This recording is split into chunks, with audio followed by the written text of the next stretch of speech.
On this episode of the After the Timeout podcast, in partnership with the IBCA, we welcome Angelika Szumilo, head women's basketball coach at Iona University.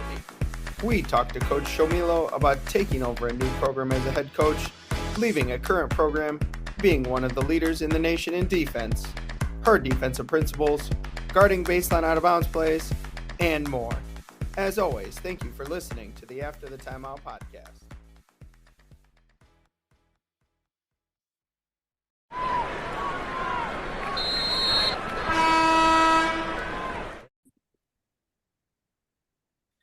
So we like to start every episode with the opening tip. Kind of a two-part question. So tell us a little bit about your coaching journey. Obviously, you had a big change here, and you've been different places, but just give our listeners a background, kind of where you've been, how you've gotten to this point, how you've developed as a coach, and then we'll kind of go into the second part.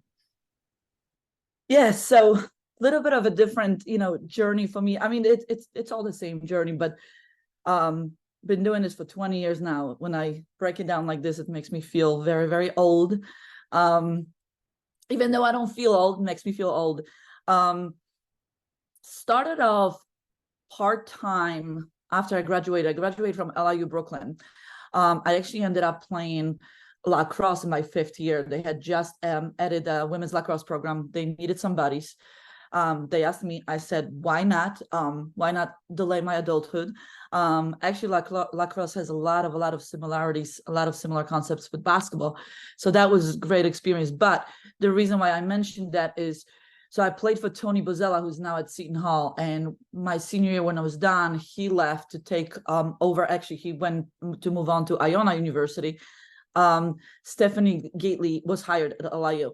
So that her first year and that year when I was playing lacrosse, back then pick were different. I was doing a little bit of everything. I was literally come to lacrosse practices, come to basketball practices, play against the girls, pick up against the coaching staff. So that's how I got to coach. That's how I got to know Stephanie Gately in that first year. So fast forward a year later, thought my, basketball career was over.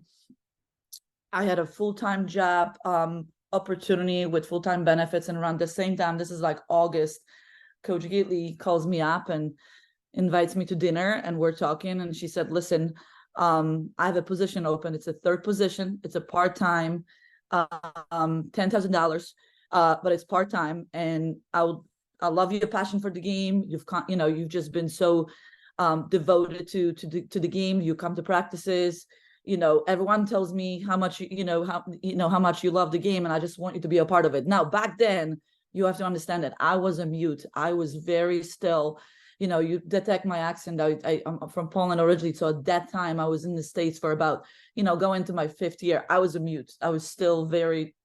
Now you can't shut me up. So, and I'm thinking, wow, she wants me to be a coach, and so.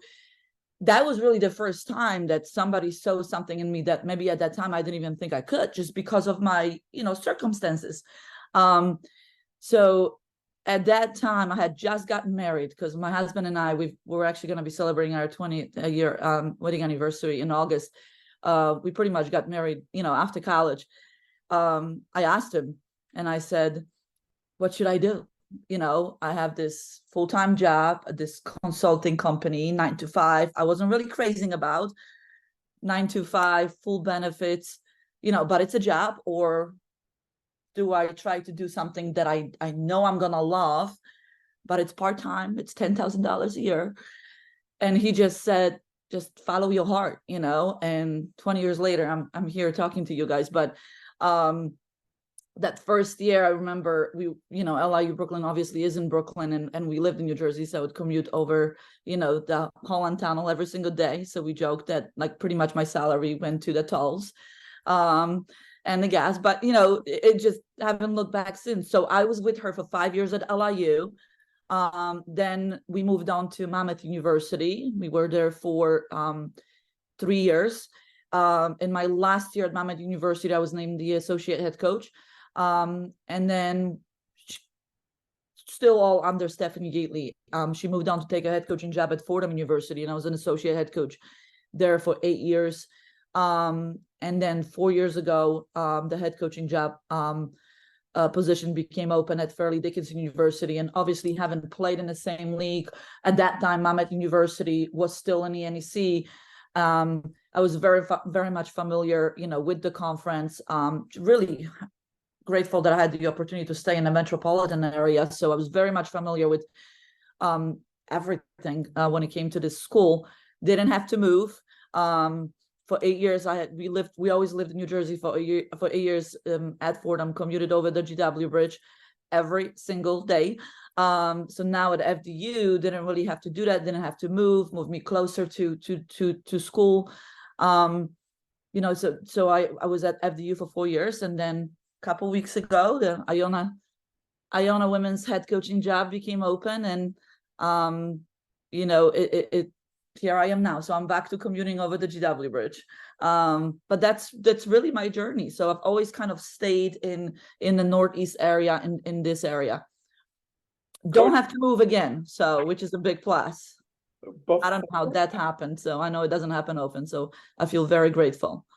I just found an interesting twist that I didn't see during the research until you just started talking about it before Todd does the second part. Did Stephanie Gately, who you worked for, then just take over for you at FDU? Yes, she did. Yes, she did. I just thought that was an interesting twist. That is, so yeah. Very cool. Yeah.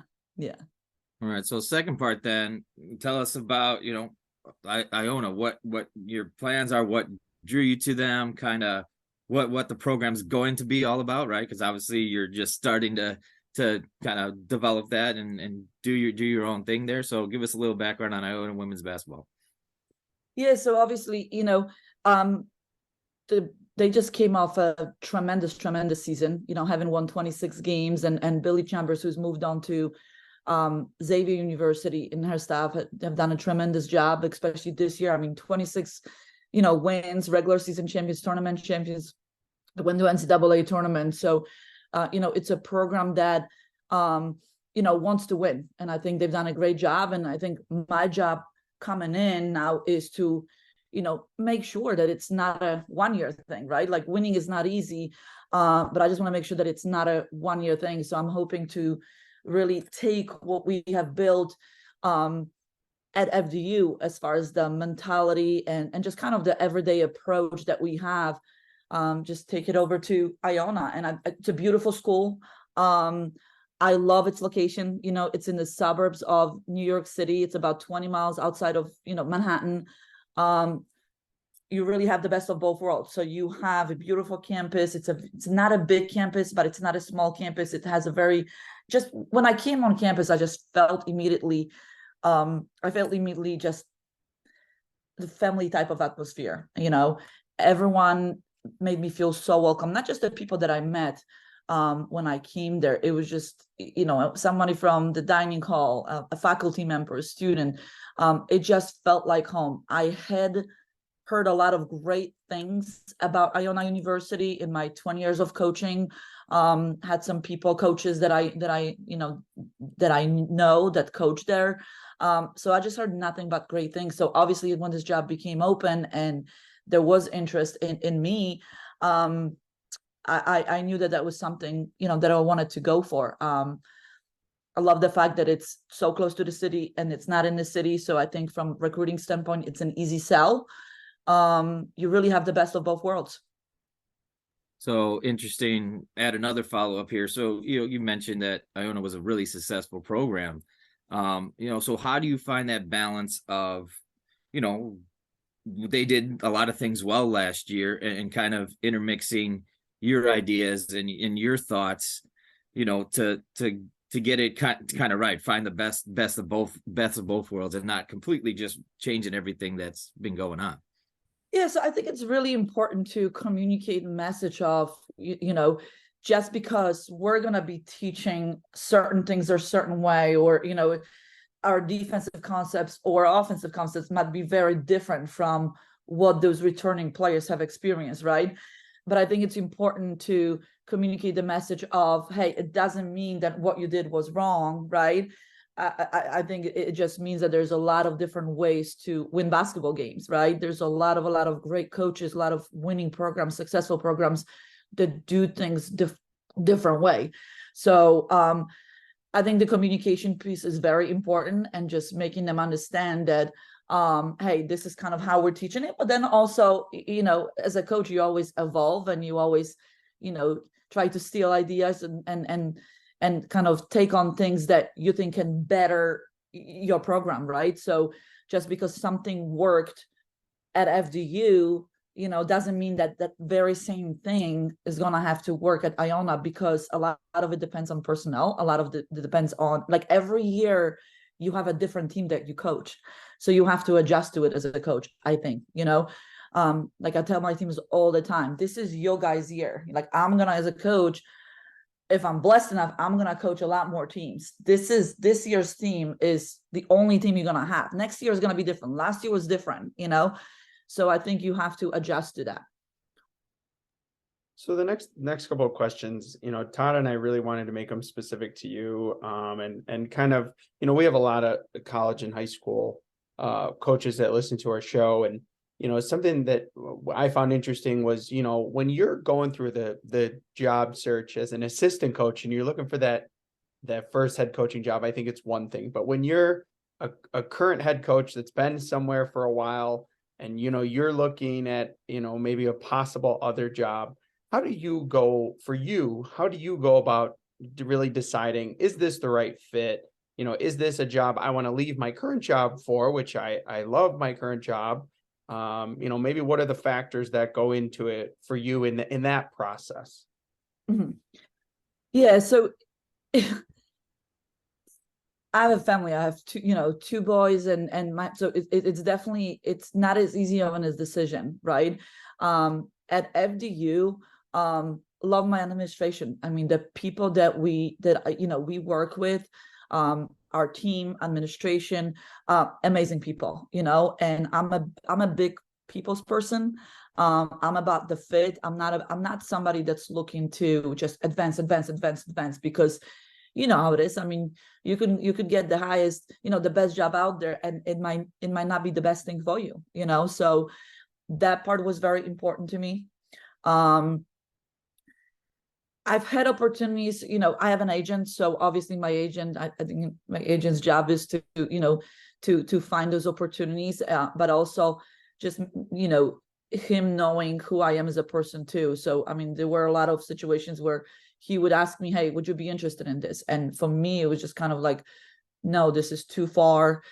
This is not the type of I'm not that type of a coach, or I don't think I would fit, whether it's geographically or just some other things. But it's definitely about the fit.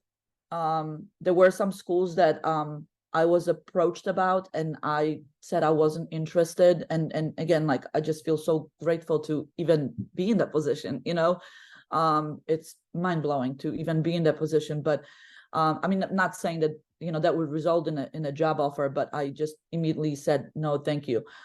So it has to be something that you will feel good about. And like I mentioned earlier, when Iona became an option, I just knew so much about that school. I heard nothing but great things about administration, and when I came on campus and met those people in person, it really just solidified that this could be a place for me.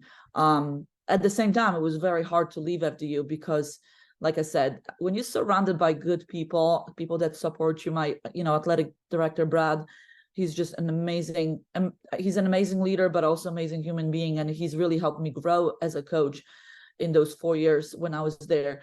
You don't want to leave something that's good. That's hard, because then it's kind of like when we're talking about, when players are transferring, right?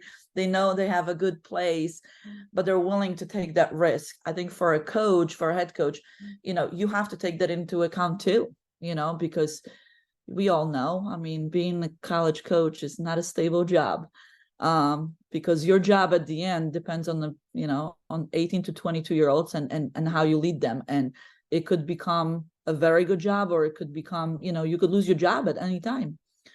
it's a big decision. So I wanted to kind of transition into having those conversations when you leave and then when you come in. Obviously when you leave, you have built up relationships with, like you said, administration, your players, your staff, probably, parents that have been there, for 4 or 5 years. So, how did you go about handling those conversations when you left FDU, and then the conversation when you kind of talked to your players at Iona, and then I'll go to the second part after you finish that. I think transparency and communication with your administrators, with the athletic director is very important. So right away, when I was approached about this opportunity, I let my athletic director know that, I'm going to take the call. I think I just believe in transparency. I believe in communication. The worst thing you can do is, to hide that fact, and then they're going to find out anyway, right? So right away, just being able to communicate that,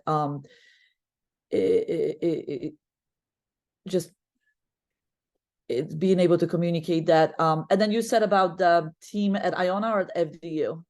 Yeah, I mean, just like, so now you come into Iona and you're having that conversation for the first time with your players. What kind of message you trying to get across? What are you trying to communicate them about you, right? Mm-hmm. So they can start to get to know you. Obviously that's a long process, but to kind of, I guess, in this day and age, ease their mind a little bit, right? Because you see it all the time. A new coach comes in and then, well, now we're going to do something different, or you know what I mean? Like, just to kind of give them an idea of, I understand. Hey, this is who I am, and this is kind of where we're going with the program now that I'm the head coach.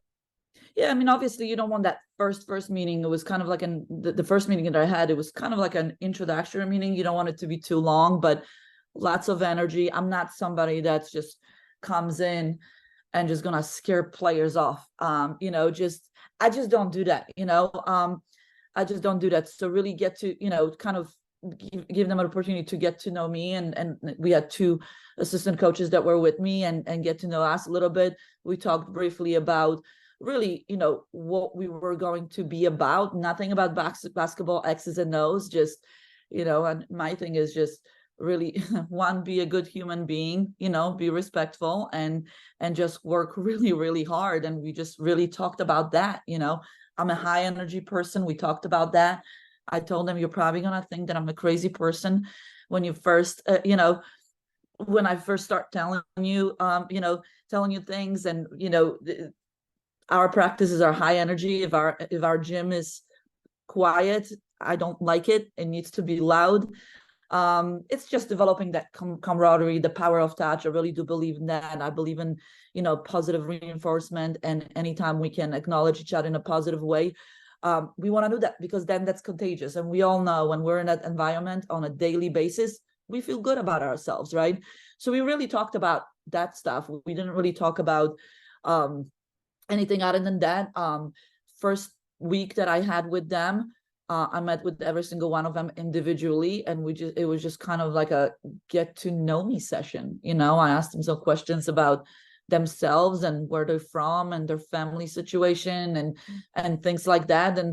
And I kind of, talked to them about myself. I mean, I'm an open book. So my sons have already been on campus. My 8-year-old have already, we had a recruiting visit, unofficial visit, and he's like, I want to stay, I want to get a tour. So he went around with us. So I'm kind of like an open book. So really, I just want to get to know them. That's my biggest priority right now, is to get to know each player from an individual standpoint, and then also them to get to know me, right? I think I think you just have to develop that relationship, and that foundation of any successful program is, 1, communication, 2, a strong relationship. Because if I'm gonna challenge them to give me their best, or if I want to get them to reach their full potential, they have to know who I am, not just as a coach, as a person. They have to know. I mean, I have an accent. They're probably gonna get, they're probably gonna have to get used to the things that I say. and vice versa, right? So I think the quicker we get to know each other off the court, that has nothing to do with basketball, then the quicker we will adjust on the basketball court. And it goes both ways. Every player is different. I'm very different from you and you, right? Every player is different. So I think that is so critical right now. And especially during the summer when they come back for summer sessions. So that's what we talked about. So the second part of the question, sorry, is kind of a combination of the previous question and this question. So I guess what advice would you have for a college or high school coach? Like you said, there's lots of reasons, right? Maybe they're looking for a new challenge, right? Maybe you're looking for a better fit for their family or themselves or whatever. So what advice would you give to coaches kind of looking to move on somewhere, and kind of how to handle it? And you mentioned transparency, but maybe some other things that, when they're going through the process, to kind of focus on to make sure it's the right thing and do it the right way. Mm-hmm. Well, one, I think you have to prioritize things that are important, and one, it really depends also on where you are at the current place, like what your position is there and how, where you are, how stable you are, what your relationship is there, and then prioritize, what are the things that are important to you. It's not an easy decision. I know sometimes, a lot of people think that it is an easy decision to just up and move. It is not. I mean, I have family, I'm very fortunate that, we don't have to move. My commute is longer, but that's fine. We don't have to move. I'm still home every single day. So it is a family decision. And also, like, what are your goals, right? What are your goals? Where do you see yourself 10 years from now? Where do you see yourself 20 years from now, 5, 10, 15 years from now? And then just make it from there. But it has to be a well thought out decision, especially if you're, it's hard when you're in a good situation. And I was in a very good situation at FDU. I had the support of administration of the university, and that part really made it difficult. As much as some people might think, oh, it was an easy decision. Even my athletic director said, Ange, you have to look at this job. But it's not, because it just depends where you are and what your priorities are. For me, it's about a fit. For me, it's about, am I going into a good place where I feel like I can be successful? And it's not obviously, don't get me wrong, I love to win. I don't like to lose. I've been very fortunate as a player, as a coach, been part of programs, and we've won a lot. And I'm a very competitive person. But winning to me is a byproduct of everything else that we do. And I'm a really strong believer of, when you love where you are, when you love the people that you do it with every single day, you're going to be successful, right? Over time, when you feel comfortable, when you feel the support, versus, am I going to a new place where, I don't know if that support is going to be there, or do they just care about winning at all costs? And if you don't win, if you don't see it as a process, are you going to be out of the job in 4 years or 3 years? Or are they going to, you know what I mean? So that's the part that I think everyone has to take a look at. I look at it from, excuse me, I'm sorry. I look at it from, can you guys see me? Yes, you're all good. Yes. I'm sorry. Somebody just called me, and I look at it from a perspective of, when you go to a 5-star hotel, right? Excuse me, sorry guys. When you go to the 5-star hotel, right? It has all the bells and whistles. It has everything, you want when you go on vacation. But then you go there and people there are just not very nice. Are you going to come back to that hotel? No, you're probably going to go somewhere else, right? So people are very important as well. So I wanted to hit on one quick thing, because I'm sure this is going to be a great learning experience for our listeners. And it was that conversation I'm sure you had to have with your FDU team before you left. And I'm sure that was not an easy conversation. So I guess maybe take us through, what was kind of your goal in that conversation? Was it maybe a quicker cut and dry conversation? Was it a longer conversation? Take us through that. It was a tough conversation. It was, I gotta tell you, I didn't sleep the night before, because I just love that team. The returning players that we had, they're just amazing human beings. So it was a tough conversation. There were some tears. I promised I told myself I wasn't gonna cry, and then I just looked at them, and and I just started crying. So there were some tears. It was tough, but I think they get it. I think they know that this is, I'm not leaving them because I'm just leaving them. It's just like when your players leave, they want, at the end of the day, you have to do what's in your best interest, as far as for your family and whatnot. It was tough. I gotta, somebody at the end said, hey, let's take one final picture, and I have that picture, and I'm in that picture literally in my tears, and I'm like, that was not a good idea to take a picture of me crying. It was tough, but yeah, it was tough. Okay, so let's transition now a little bit into your, what you want to establish, and kind of, maybe key pillars that are important to you, that you want to establish now that you're at Iona. Mm-hmm. It's really just being the best that you can be, not just on the basketball court. That's really secondary. Be the best that you can be in the classroom, on the court, and then just be role models in the community. So these are the three main things that we're going to be talking about. And 4 years ago, I've kind of established this, I called it winner approach, and we've really kind of lived by it, not just talking about it, but we really try to live through it, on the court, in the classroom, as people, as students, as friends, as siblings. And what's winner approach? I mean, for us, it's the work ethic, right? It's the willingness to outwork and outlearn everybody. Kind of a big believer that, I'm sure you guys have heard that saying. Everyone talks about it, hard work beats talent when talent doesn't work hard. And I just think that that's something that's in our control. We can always work really, really hard, and that we can control. The results are different, right? Because everyone is at the different, everyone's best is different.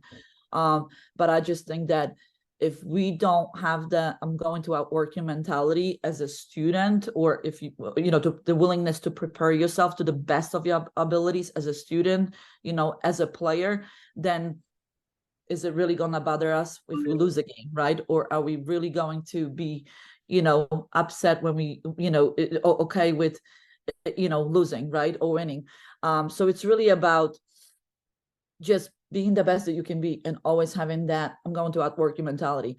In a drill, in a shooting drill, in one-on-one drill, in a game, in 5-on-5 competitive drills that we do, in a sprint, right? Everything that we do in practice is competitive. So if you and I are going, are going against each other, and I know I gave it my best and you just beat me, then I'm okay with that. Because on a day, if I have that mentality and I'm going to outwork you every single day, on a day when you don't go hard, I'm going to beat you, right? Same thing, if I'm going to do everything that I can to prepare for a test, I'm going to go into that class feeling very confident about my ability to ace that test, or whatever it is, because I know I had done everything I possibly could, to prepare, right? And if I get stumped on something, I know that it wasn't because of my lack of effort, or because of my lack of preparation. So that part is very, very important. Inspiration. I think it's our job, our job as coaches, and our job as, as teammates as well, and as people, to be in a position to inspire others to do better. My job as a coach, is to inspire my teammates, my assistant coaches, and everyone, my family members, my sons, right? To kind of encourage them to do better, and to chase their dreams, and to, push through the hard times, not just the good times, but the tough times. So I think the inspiration, part of it is very important. At the end of practice, if I can look to my right, to my left, as a player, or, as a teammate, have I through my actions, right, through my, through my actions, through my thoughts, and through my habits, have I made my teammate better, right? That part is important. And also just giving back in the community, we don't know the effect that we have on people that we encounter every day. Even just a simple smile, simple thank you, simple opening the door, simple conversation that we have with somebody that we don't really, see on an everyday basis. You don't know the impact that we may have on that person, right? So to be kind of like that inspiration without even knowing on an everyday basis. We talk about that with our team all the time. Nonstop communication. I mean, communication is huge in any successful program, right? Or company. The more you communicate, the more on the same page you are. Nonverbal communication is huge too. I mean, it just the body language is huge. So we talk about that all the time. No excuse mentality. I'm a big believer of just self-accountability. I think excuses are nails used to build a house of failure, right? The more excuses we have, the bigger the house of failure. So very big on just not having excuses.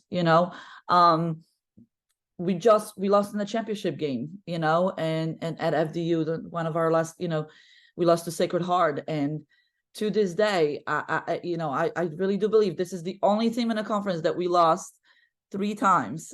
Everybody else we've beaten.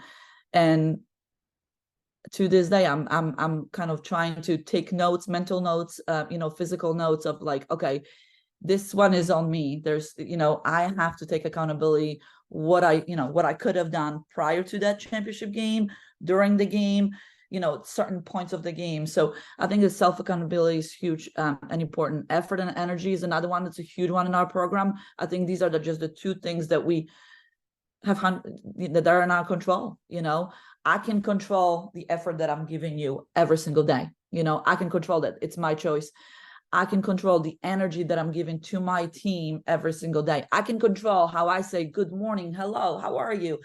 I can control, that when I come into the gym, despite of what's happening at home, it's my decision to not bring what is happening at home onto the court. So effort and energy are huge in our program. And we'll talk about it all the time. We talk about it every single day. And then respect others. How do you want to be treated? But I think it starts with respect yourself. I think when you respect yourself, you stand taller. When you respect others, others respond in kindness. That part is huge too. I mean, we have a lot of international players on our team, and I have a different background than most of the Division I, Division II, Division III high school coaches. So that part is huge too. But we talk about those things, we not just talk about it, we try to live those things. And we do a lot of different exercises that have nothing to do with actual basketball, to kind of live out that winner approach.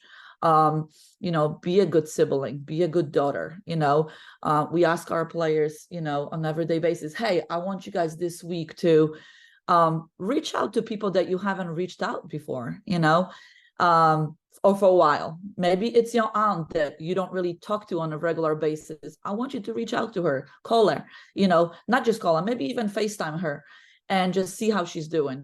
Maybe there's a friend that you haven't talked to for a while. Reach out to them and see how they're doing. These are just like some of the things that, we kind of talk to our team about.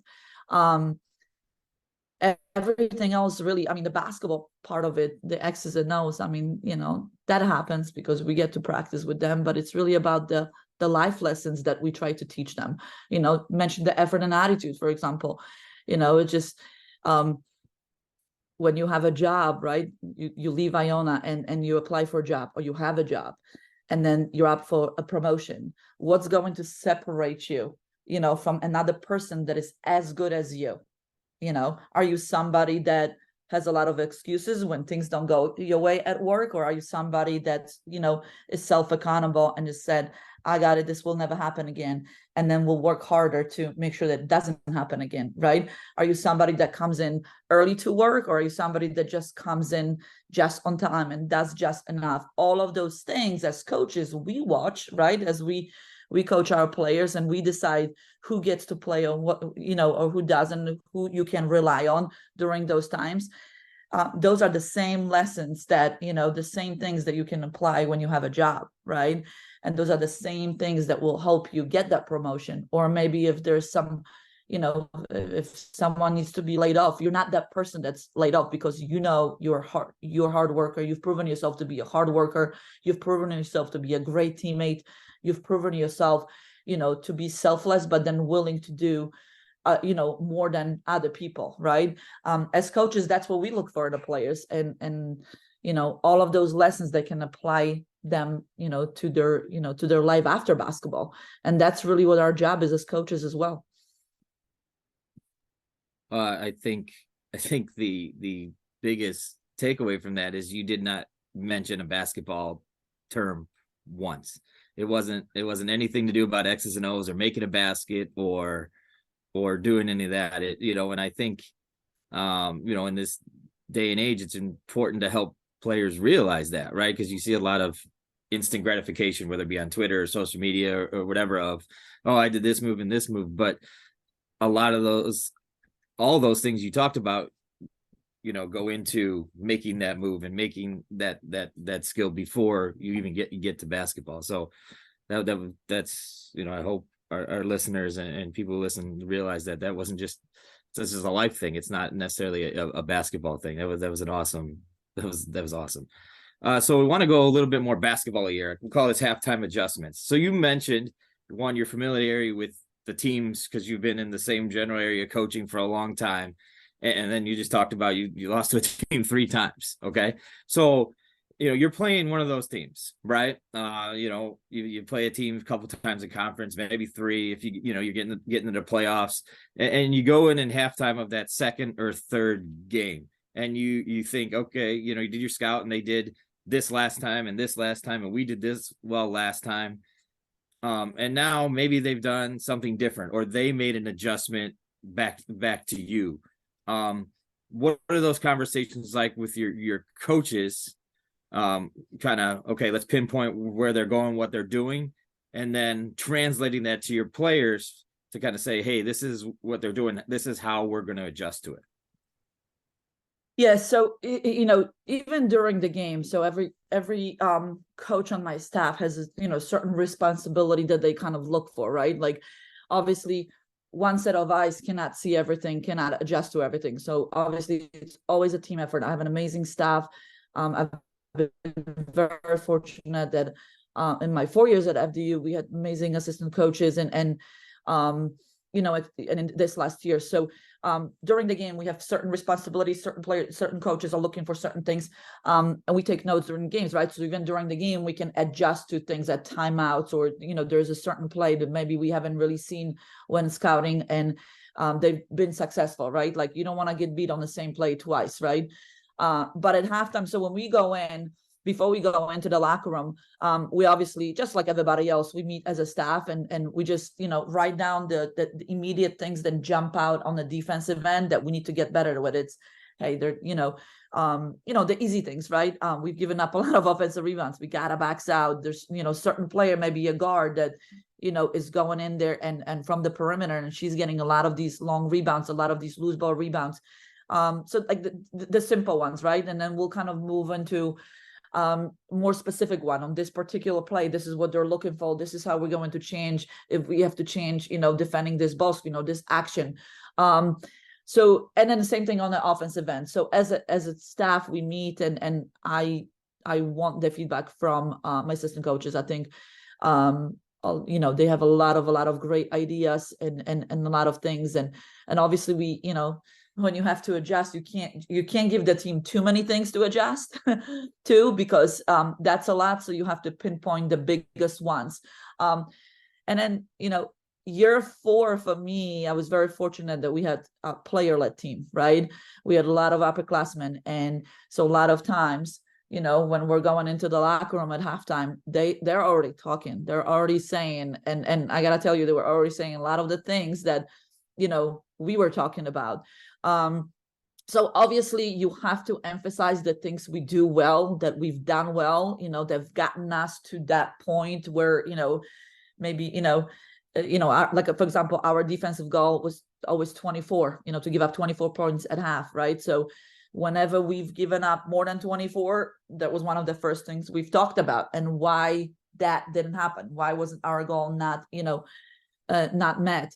And then we just talk about the main concepts. For example, against Sacred Heart, they had a tremendous point guard who was freshman of the year, player of the year, and defensive player of the year, all at the same time. So that tells you right there she was pretty special. And it was just a different way that we had to defend her. So we had to talk about that. It's really very different for every particular game, but a lot of times it just comes down to simple things, communicate better. Well, we have to rebound better. When we take care of offensive rebounding, surprise, surprise, you get that much less time that you have to spend on the defensive end, that much more time you get to spend on the offensive end. So, there's only so much you can adjust, but you have to address the biggest things that, we got burned on in the first half. So I'm gonna follow up a little bit. I mean, obviously, I know John's staff. I'm in Benedict. We have pretty good staff. You probably have a pretty decent staff, right? We have that luxury. But I want you to kind of boil it down to the simplest form. Maybe we got a lot of high school coaches that listen, and maybe they have just a varsity assistant, right? Or an assistant that coaches the sophomore game and then has to come up with them to coach that game. If you were boiling it down for those coaches that maybe don't have a biggest staff, what would be they're looking at those things to make adjustments? What would be the simplest things that you would look at to help your team make those adjustments throughout the game? Mm-hmm. So definitely, I mean, for us, it was, the main things, were our transition defense. If a team is, during, if the team traditionally is a high transition team, and then if it happens, in the first quarter or whatnot, or in the first half, just really having eyes on why are we not getting back? What's happening? Are they leaking out a player? Who do we have to send back if we have to send back? So that one was always one of the first things. I think defensively, it would be, it just depends for every team. Some teams are motion type of offense, 5 out, right?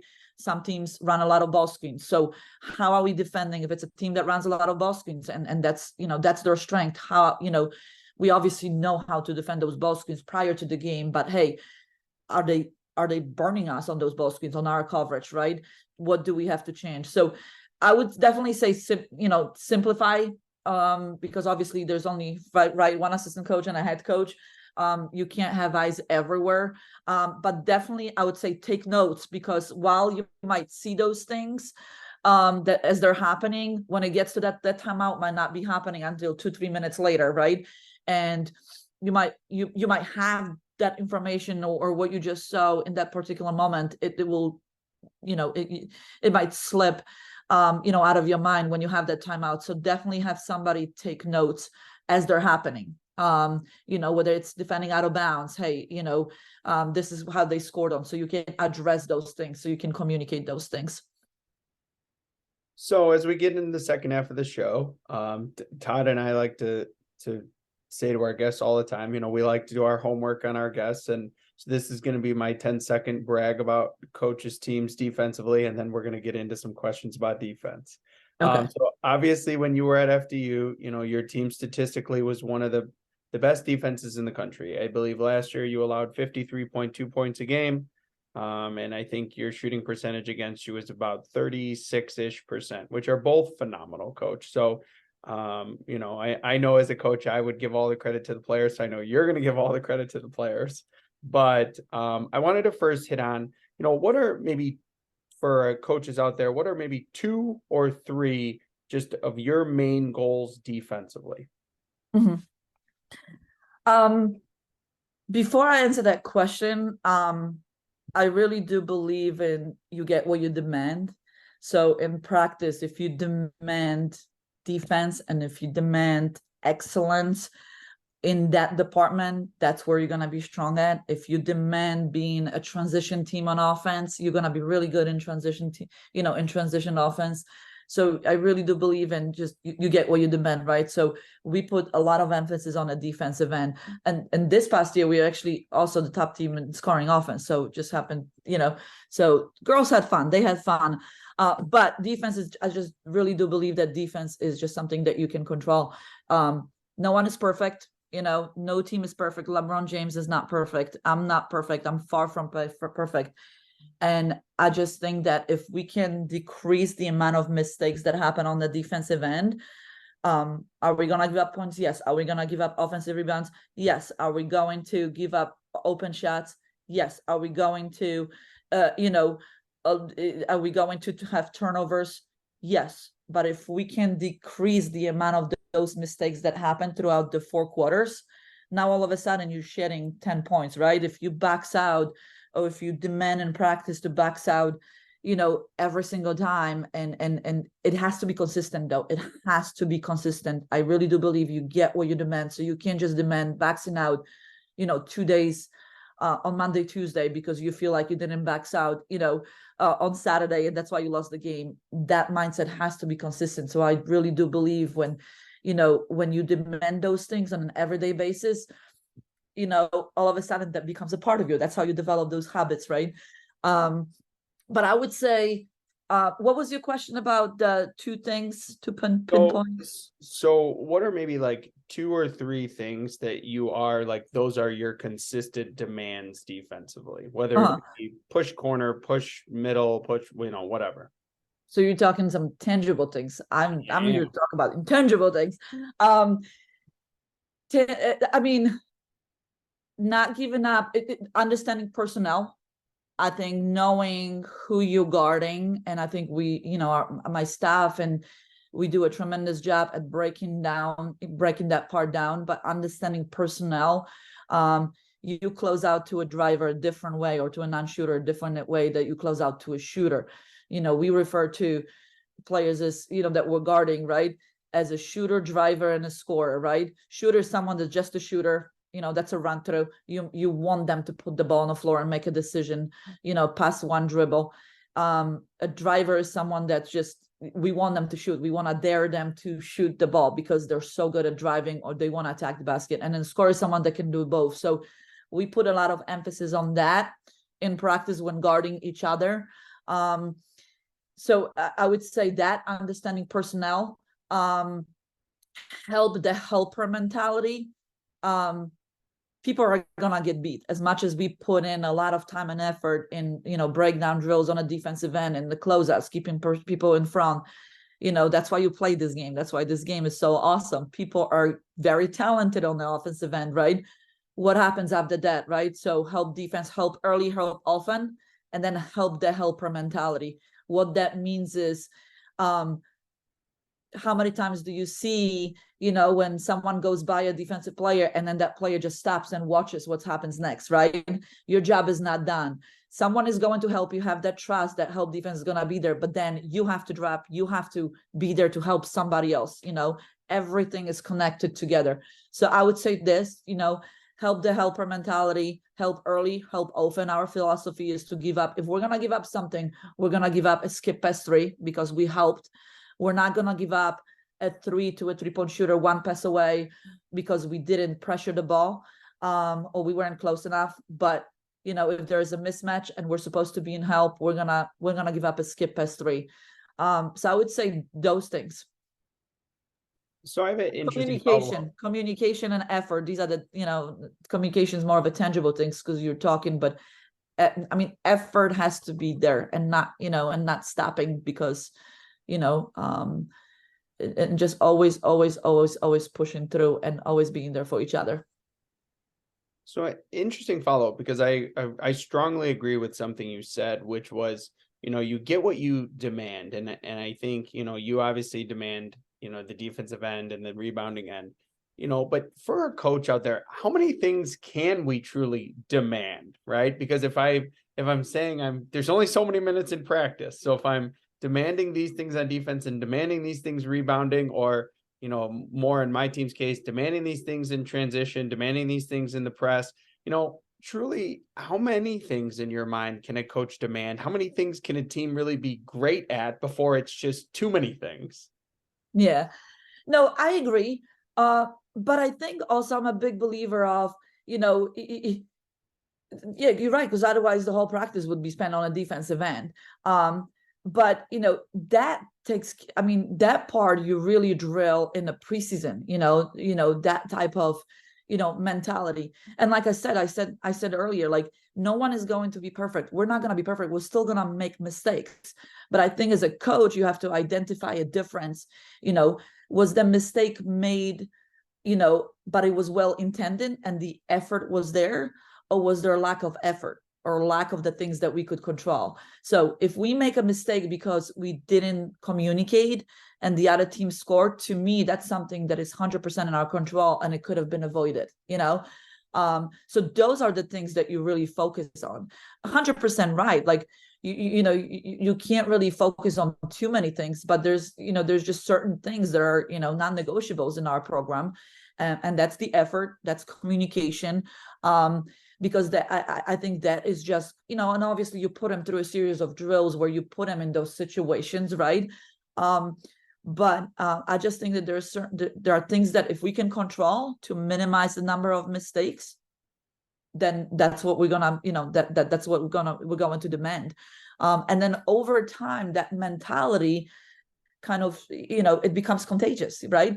And then now all of a sudden, and then goes, and then also that positive reinforcement. I mean, it's one thing to demand independent, but if you're always demanding and it's not being rewarded, then you always feel like you're a failure when you didn't do it, right? So I think it's a fine mixture of, you obviously have to explain to them why, you have to put them through different scenarios, different drills.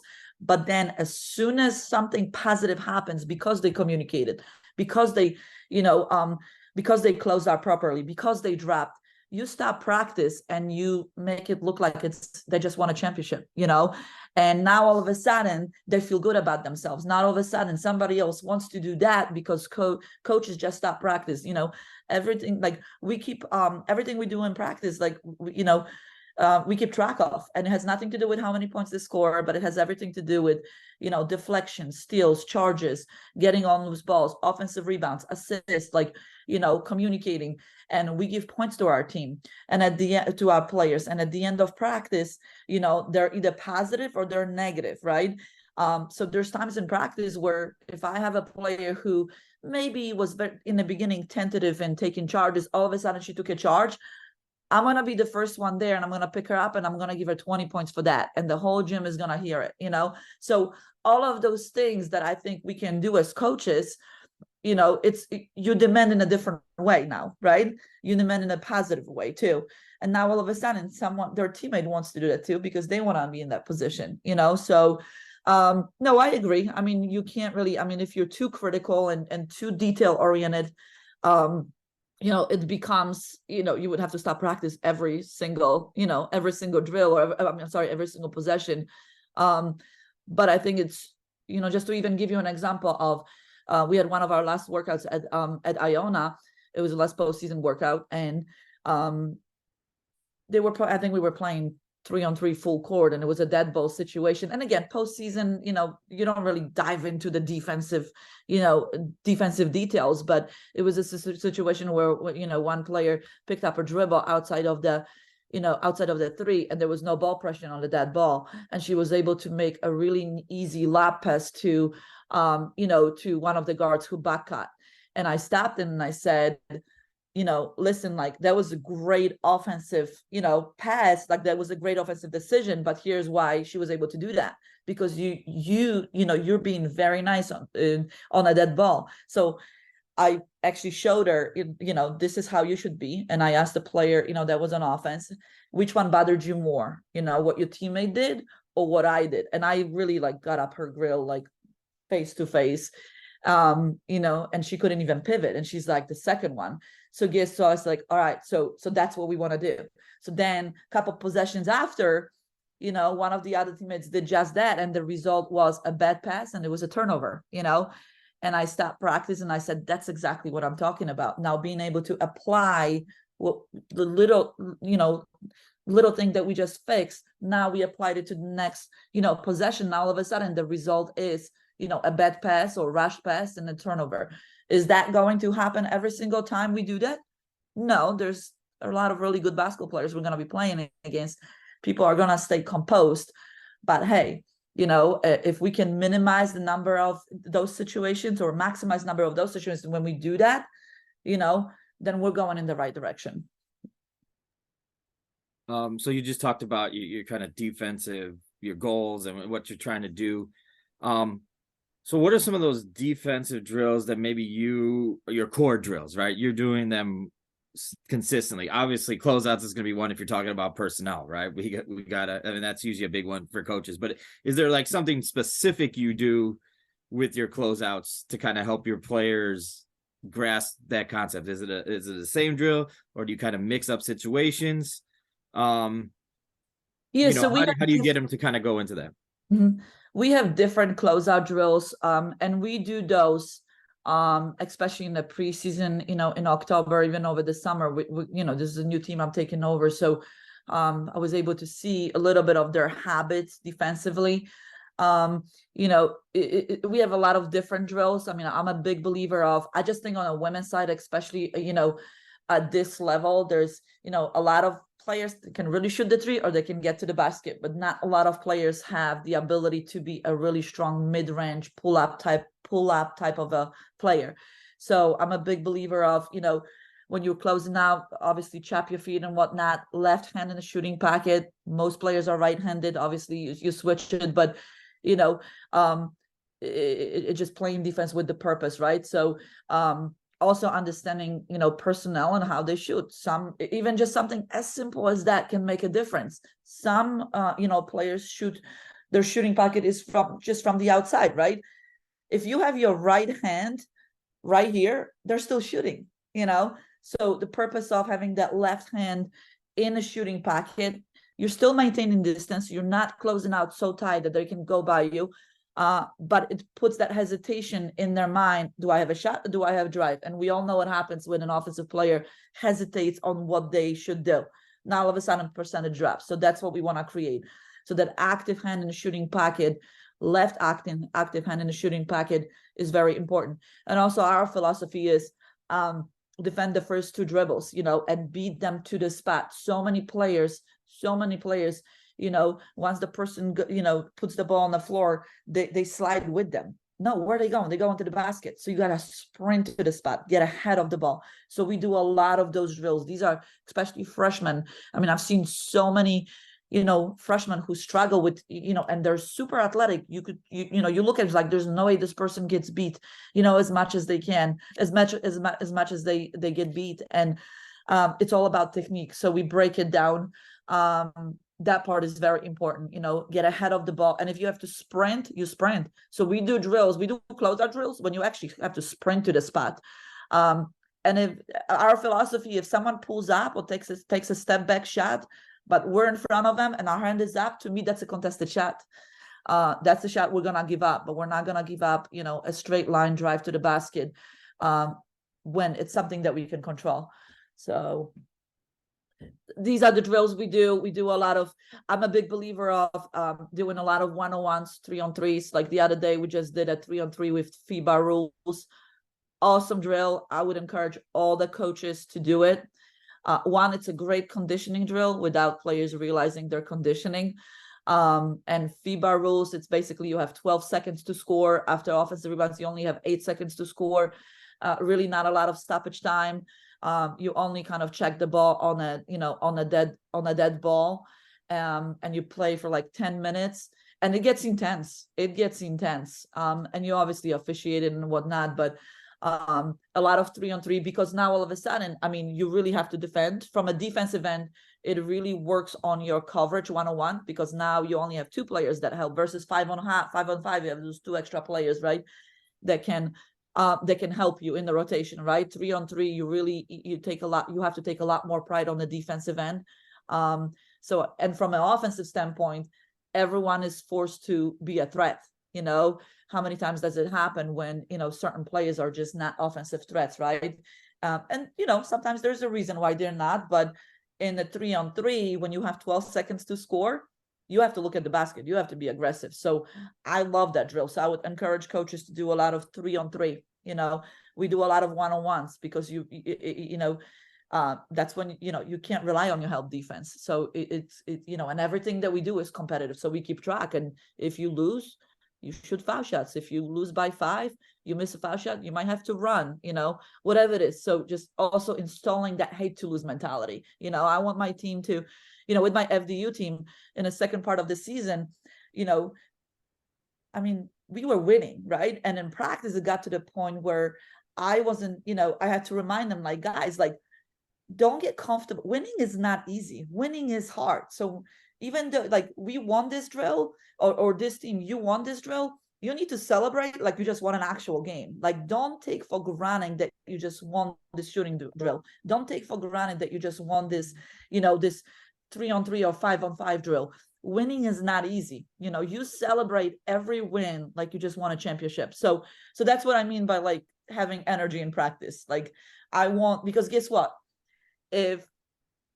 If we're on the same team and watching the other team and we just lost, okay, John, Todd, we just lost a 3-on-3, and the other team just celebrated in our faces, I'm mad. So the next opportunity we have to compete, I'm gonna do everything I can to beat them, because I don't want to see them celebrate. I want to be the one celebrating. Now all of a sudden, both of us are going harder. Now all of a sudden, practices are harder, and that's how we get better, because now all of a sudden the level of competition is higher versus just going through the motions, right? So that's kind of what we do. But we do, a lot of those breakdowns, 1-on-1 drills. We have a lot of different drills, a lot of defensive drills that we do, and really 5-on-5, every drill that we do, it's competitive. There's a winner, there's a loser. We have what's called, like, and especially when we're preparing for the opponent, we have what's called 4 stops in a row, and we would do it against each other, or we had a scout squad. And you don't play offense, you just play defense, and you get points on a defensive end. And then your goal is to have 4 stops in a row. You get 4 stops in a row, you get 10 points on defense. You accumulate points on defense as well through deflection, steals, and things like charges, things like that. But the other team accumulates points on, scoring and offensive rebounds as well. But the second you foul, whether it's on the ball, on the floor, or shooting foul, the second you give up an offensive rebound, the 4 in a row, it goes back to 0. So you have a certain amount of time. So it just really kind of teaches you that mentality on getting the job done on defense, because I'm a big believer of, there's gonna be days as a team and as an individual that your shot just doesn't go in. It just happens, right? But that should never affect your mentality and your defensive mindset and what you do and how hard you play on defense, because you can still be in games not shooting well or shooting under 30%,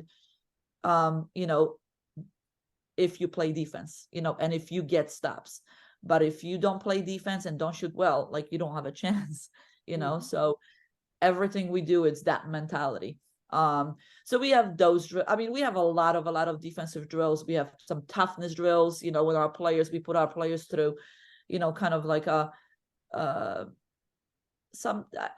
it's funny when the FDU girls, when they, after I told them, they came up to the office afterwards, and they were telling me about, all the drills that, coach, you have to make sure that at Iona, you're going to do these drills. These are the drills we hated, but you're going to have to do those drills because they were so good, and they helped us. So we have a lot of, like, toughness drills as well, just putting players through, just being able to defend multiple actions at the same time, a down screen, flare screen, right into ball screen, right into a pin down, and then into 1-on-1. So it's not just, defending 1-on-1, but before all of that happens, they're defending all of these actions. We have a drill when we call it a pinball drill, where they just have to chase, there's 4 screeners, and there's offense, there's defense, and you have to fight through all of the screens without giving up a wide open shot. There's no shot taken. You only get points if an offensive player catches the ball and looks like they would be open for a shot. But it's a 30-second, high intensity type of a drill. And it just teaches you. I'm a big believer of putting players in situations in practice that they would be facing in game, right? So a lot of drills like that too. We have drills where there's no scoring, and you get points by how much you talk on defense. If you don't talk on defense, offense gets points. So it teaches you the importance of communication. The more you talk, the more points you get your team, and we do those on a pretty consistent basis in practice. So we wanted to get into our last two segments. The first we call 30-second timeout. It's your platform to kind of talk about whatever you want. It can be about you or your family or Iona or something you want your listeners to know about. Or you could turn the tables and ask Todd and I a question. Whatever you want to talk about. It's a very rough 30 seconds. There's no referee in your huddle telling you to get out. So the floor is kind of yours. Yeah.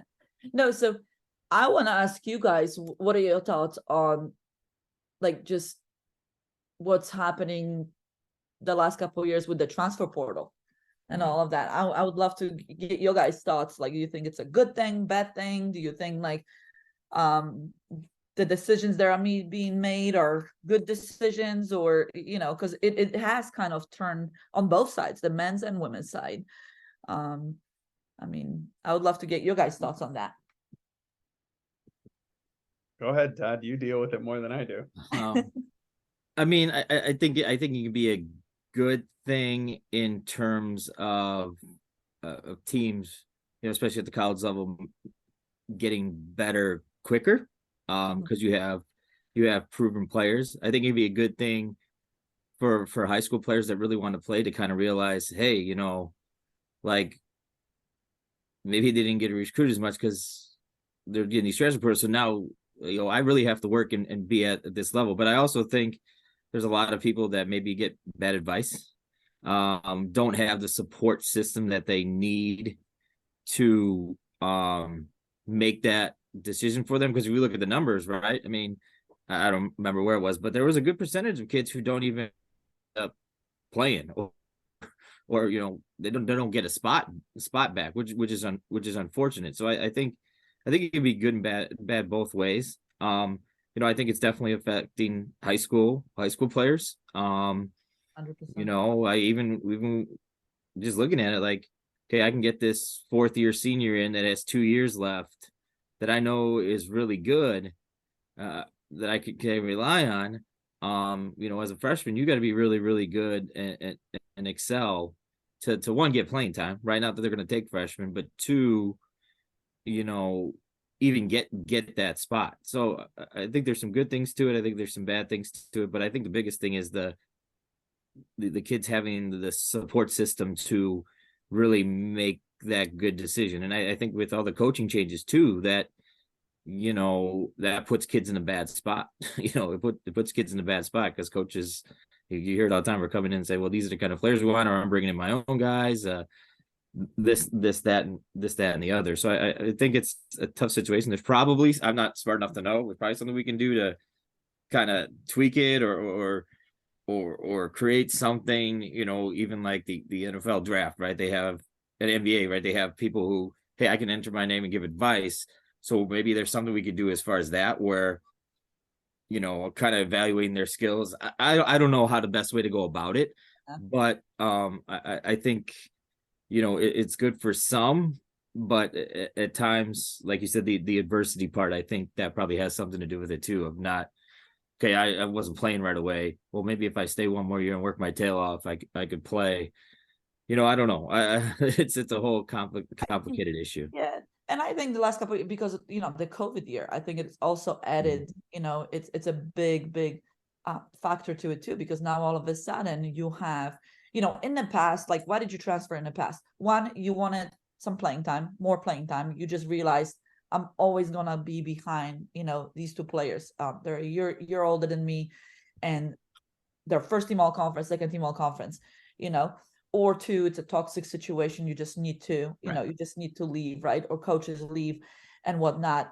And I think these are good reasons, right, to leave. Mm-hmm. I obviously you don't want to be in a situation where you're miserable. I don't think that's, No. But I think that COVID year, because now think about this, you have when 5 years ago, did you hear of a lot of juniors going to be seniors leaving if they only had 1 year? They don't, because it's 1 year. I'm going to get my degree from this school. Now these players have 2 years, so now this is a big number of players that are kind of jumping, right? Because they can. You see a lot of good, really good players that I know played for really good coaches, good programs, and they're jumping in a portal because they can. And you mentioned that, that's sometimes not the best advice from their circle. And then you have obviously grad transfers, but that's, I think when you transfer as a grad transfer, and I think where you've been somewhere for 4 years, I think that's okay. I think you can do that. I mean, I think you kind of earn that. You kind of earn that right to. Yeah, like I had a player at FDU graduated 2 years ago, and she stayed for her 5th year, and she said, "Coach, like I want to be a Knight. I love everything that you're doing. I don't want to go anywhere else." And she could have gone as a grad transfer to other places. She stayed. Her 5th year, she was first team all conference player of the year in the conference. But then I've had other players who just wanted to experience something else because they can. And that's the part that I think some coaches are struggling with, because we as coaches, we want to believe that this is the best place for you, and we know who you are, and you're established here, and now you have a lot of players that leave because they can, and unfortunately the grass isn't always greener on the other side, and you hate when it happens too, especially because if you hate when it happens to players, but you see it way too often where they think that they're gonna have something better somewhere else and it doesn't work out, and for some it does work out. So but you're right, it's certainly, I think the advice there is sometimes you question the people that they listen to sometimes. Yeah, and I think I would add, I think one is the idea of freedom of movement. Is that a good idea? Yes. In most walks of life, you're going to have freedom of movement. Yes. The one thing I would add, though, and maybe a fact that, maybe isn't understood, but as the collegiate level seems to be getting a little bit more and more professionalized with transfer portal, with NIL, with those things, it's almost a forcing, in a way, the high school level to become more of the collegiate level now, with sometimes higher expectations than resources match.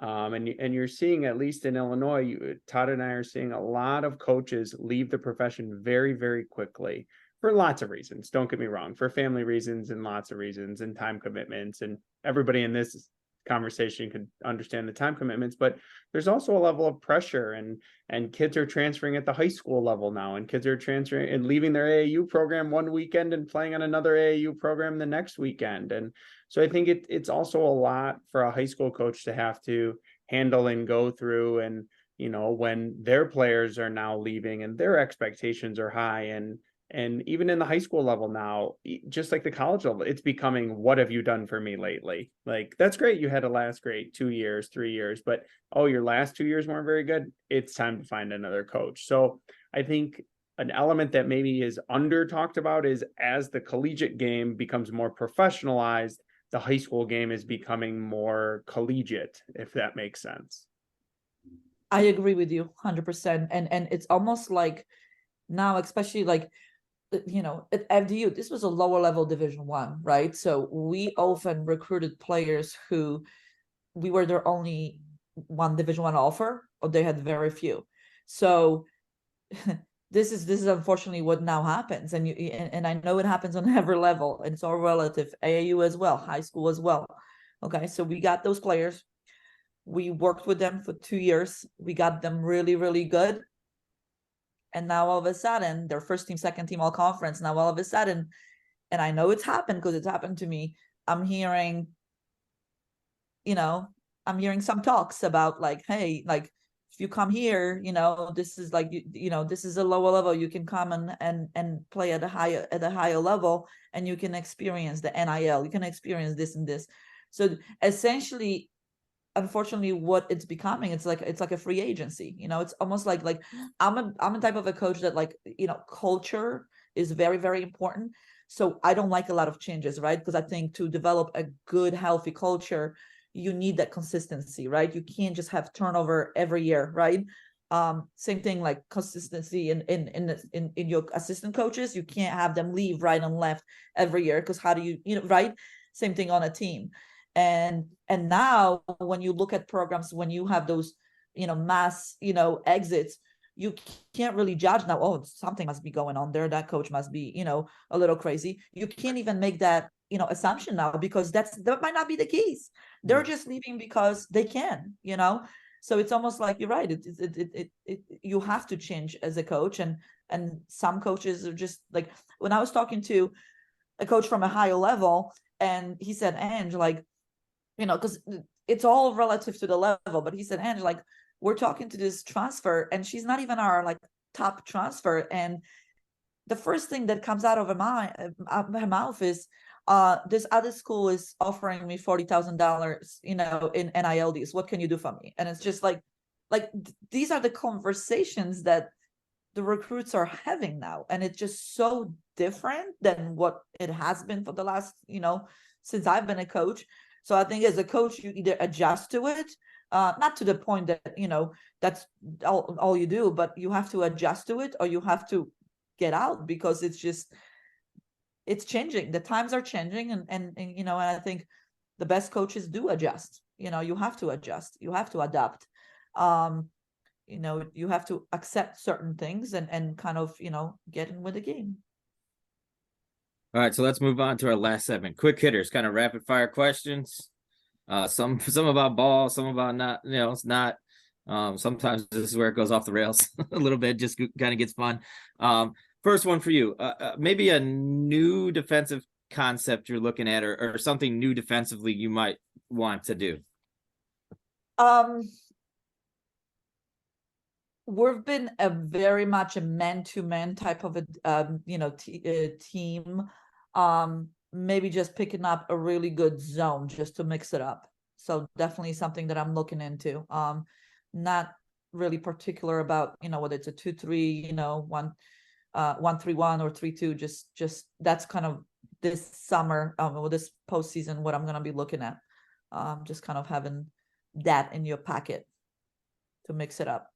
So you don't have to stay in college basketball. It could be any jersey in professional college sports that you just like. You're like, that's a good looking jersey that a team wears. Huh. I'm a Laker fan. Okay. That's a good because choice. of LeBron. So I feel like yes. Okay. You're right. You're going on vacation. Are you going to like a big city, big area, or a secluded spot for your vacation? Oh boy. So now that my kids are older, I would say if we were going to Europe, I would want to go to a big touristy spot, because I would want to visit, there's just so much history. So I would want that. And my kids are older now. I think they'll be able to understand that. But if we're not going to Europe, definitely a secluded area, some like vacation spot where we can just, pool, beach, things like that, just relax. So it just depends on where we're going. Are you a text person or a phone call person? I think I do both. I do have a hard time getting off the phone when I do get off the phone. So I have to do a better job of just kind of like, okay, this conversation should be done right now. I do both. Yeah. But I think it just depends what kind of conversation. I think there's, a lot of things that could, that can get misread in a text message. So Sure. Definitely in person. Ideal is in person, and then call.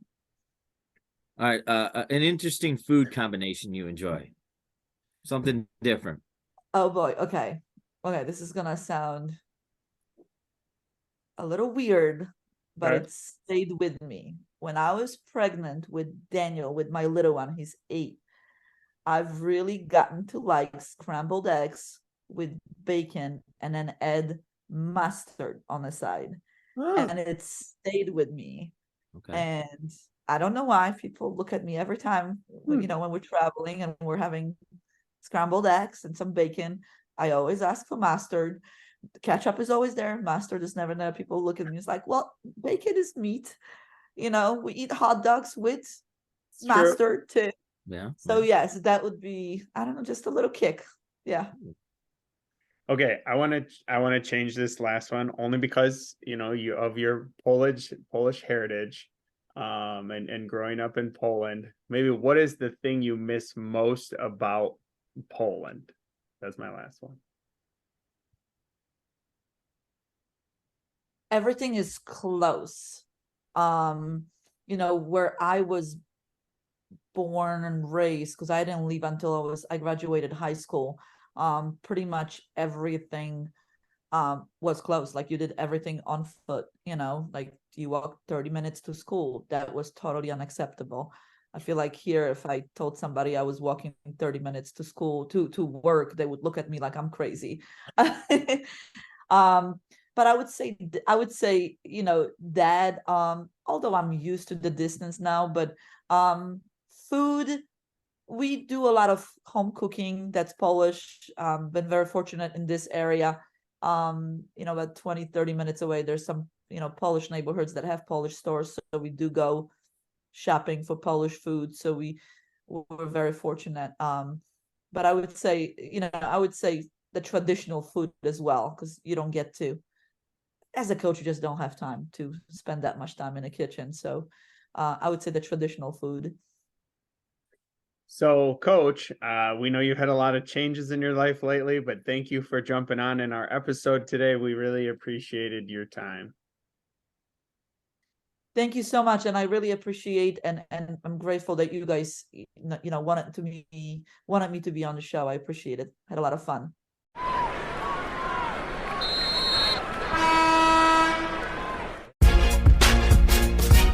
Thank you for listening to another episode of the After the Timeout podcast in concert with the Illinois Basketball Coaches Association.